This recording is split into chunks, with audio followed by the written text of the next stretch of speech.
Hello friends, good morning to all of you. So today we are going to start unit 3, that is thermodynamic cycles.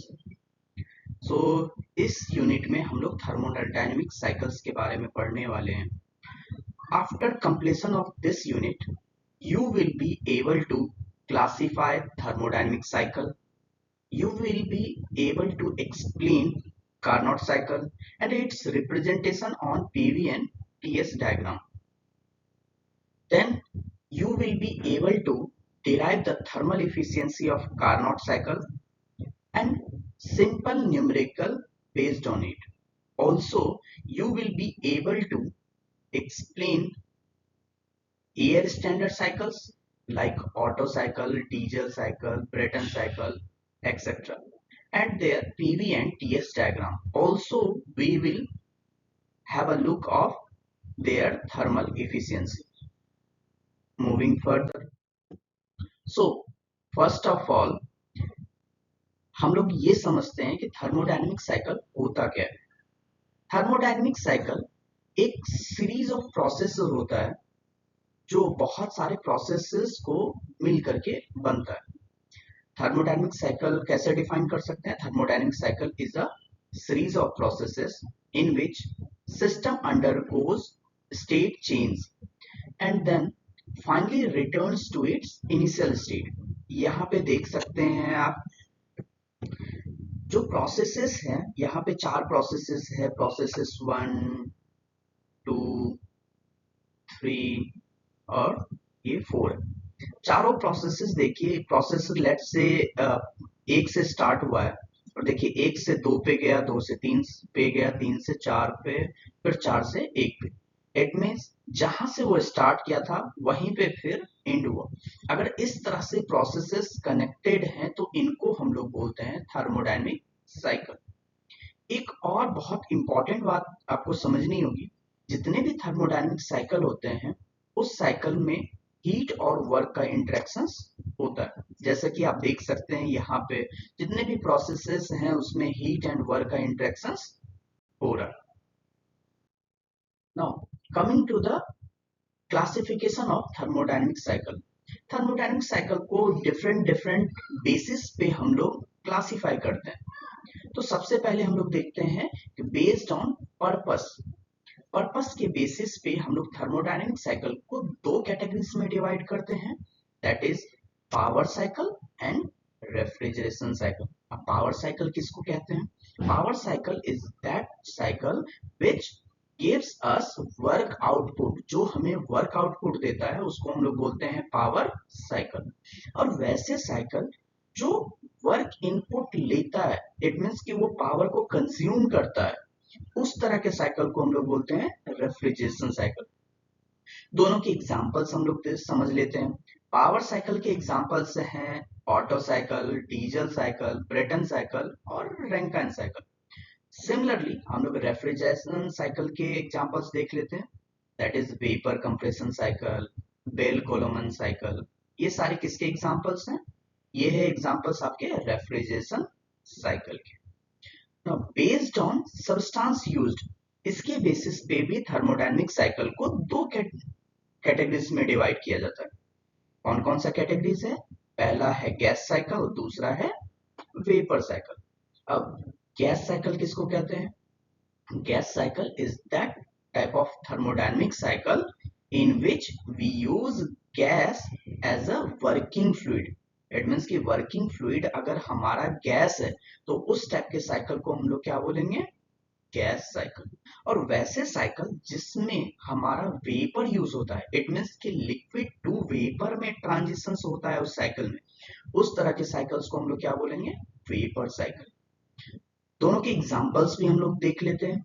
Gas cycle के example क्या क्या है? Otto cycle, diesel cycle and Brayton cycle are the examples of gas cycle, whereas the example of vapor cycles are Rankine cycle, vapor compression cycle. These are the examples of vapor cycles. Now, एक और classification के basis पे हम लोग thermodynamic cycle को divide करते हैं based on reversibility.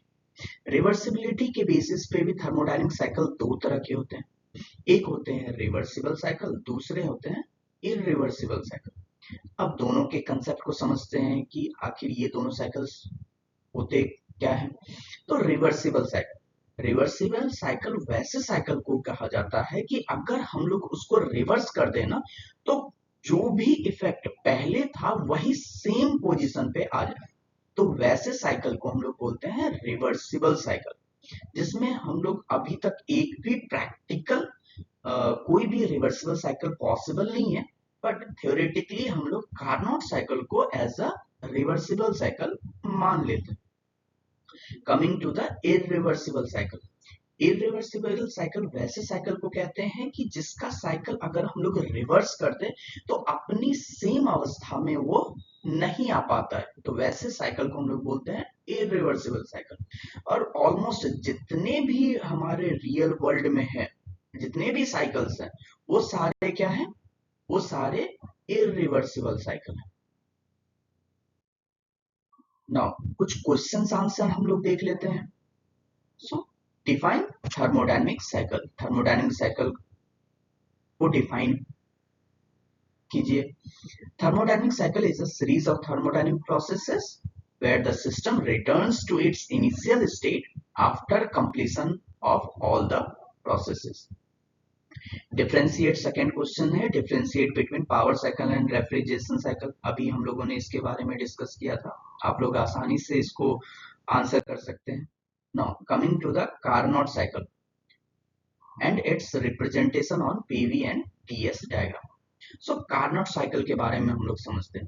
Carnot cycle क्या है, एक आइडियल साइकिल है that provides maximum possible efficiency between two temperature limits. Friends, हम लोग जितने भी साइकिल्स पढ़ेंगे उसमें से कार्नोट साइकिल को माना जाता है आइडियल साइकिल। अभी जस्ट हमने बात किया था कि Carnot cycle is the only reversible cycle as we assume, और इसका एफिशिएंसी क्या होता है, सबसे मैक्सिमम होता है। इसके प्रोसेसेस के बारे में बात कर लेते हैं। कार्नोट साइकिल में 4 प्रोसेसेस होते हैं। क्या क्या प्रोसेसेस हैं? आइसोथर्मल एक्सपेंशन प्रोसेस है, दूसरा क्या है, एडियाबेटिक एक्सपेंशन प्रोसेस है, तीसरा क्या है, आइसोथर्मल कंप्रेशन प्रोसेस है, और चौथा एडियाबेटिक कंप्रेशन प्रोसेस। और ये सारे प्रोसेसेस क्या है, रिवर्सिबल है, और सभी को क्या है, एक सीरीज में कनेक्ट किया गया है, 1 से 2, 2 से 3, 3 से 4 और 4 से 1। इस तरह से ये साइकिल हमारा फॉर्म हो जाता है। तो इसको हम लोग क्या बोलते हैं, कार्नोट साइकिल। और इसके आप पीवी रिप्रेजेंटेशन को भी देख सकते हैं, पीवी और टीएस डायग्राम ये आपके ड्रॉ किए हुए हैं। PV and TS diagram, PV is like pressure and volume diagram हम लोग ड्रॉ किए हैं कार्नोट साइकिल का, and TS diagram is temperature and entropy diagram of Carnot cycle. इसमें देख सकते हैं कि प्रोसेस 1 से 4 में हीट इनपुट हो रहा है, और 3 से 4 वाले प्रोसेस में क्या हो रहा है, हीट रिलीज हो रहा है। कितना रिलीज हो रहा है, कितना इनपुट हो रहा है, ये हम लोग ग्राफ से, टीएस डायग्राम से हम लोग देख सकते हैं कि इनपुट कितना हीट है, क्यू इनपुट है TH S2 माइनस S1, और क्यू आउट कितना है, TL S2 माइनस S1। इसको हम लोग याद रखेंगे ताकि हम लोग एफिशिएंसी जब हम लोग कैलकुलेट करेंगे तो इसका हमें जरूरत पड़ेगा। ना कुछ क्वेश्चंस हम लोग देख लेते हैं। Name the 4 processes of Carnot cycle. Just we have discussed all the processes of Carnot cycle. आप आसानी से इसको बता सकते हैं। Why Carnot cycle is considered as ideal cycle? क्यों हम लोग कंसीडर करते हैं? Because it is completely reversible. आप लोग अभी जस्ट देखिए कि जितने भी प्रोसेसेस हम लोग कार्नोट साइकिल में ले रहे हैं वो सारे क्या है, रिवर्सिबल है, and it is the theoretical cycle जिसको हम लोग रिवर्सिबल साइकिल के रूप में एज्यूम करते हैं। तो इसके थर्मल इफिशिएंसी के बारे में हम देख लेते हैं, थर्मल इफिशिएंसी कितना होता है। So let's derive the thermal efficiency of Carnot cycle. So what is the formula of thermal efficiency? This is the formula of thermal efficiency. क्या होता है 1 minus Q out by Q in. अभी just हम लोगों ने Q in and Q out देखे Carnot cycle में. कितना है Q in and Q out? ये आपका क्यू आउट है, क्यू इन है. दोनों के वैल्यूज पुट करने पे आपके कितने आते हैं? That is 1 minus T L by T H. ये आपके थर्मल इफिशियंसी का फॉर्मूला हो गया किसका? कार्नोट साइकिल का. Based on that we solve some question answers. ठीक है, ये आपके कुछ क्वेश्चन आंसर्स हैं, आप इजिली कर सकते हैं. So thank you. इस सेशन में हमारा इतना ही. मिलते हैं अगले सेशन में. बहुत बहुत धन्यवाद. Thank you.